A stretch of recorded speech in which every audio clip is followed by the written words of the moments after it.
Martial law sa ilalim ng Administrasyong Marcos. Sa dami ng mga publikasyong nailathala at impormasyong naipapasa sa mga dila at tinta, di hamak na ilan sa mga ito ay nairiribisa sa pabor ng nasa kapangyarihan, habang lihado ang mga mamamayang tunay na nagdusa noon. Kaya bilang paggunita, muli nating balikan ang kasaysayan at hanapin ang saysay sa pagbali ng mga misconception tungkol sa martial law. Marcos is a hero kung iisipin. Ilan sa mga katangian ng mga bayani ay ang pagpapamalas ng core values ng Pilipinas na makadiyos, makakalikasan, makatao, at makabansa.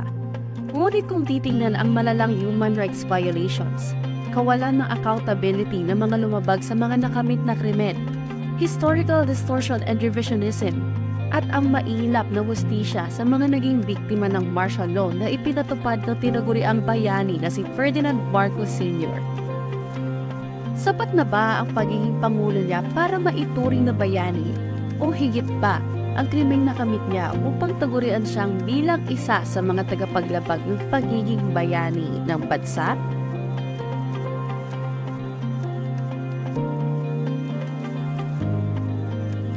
limampu't-isang taon ng pag-aalala, 14 na taon ng diktadorya. Paghingi ng tawad, walang-wala. Pagtanggi ng buwan, walang hanggan. Pumapatingaw ang mga detalye, ngunit mas paiitingin pa natin ang kaalaman dito.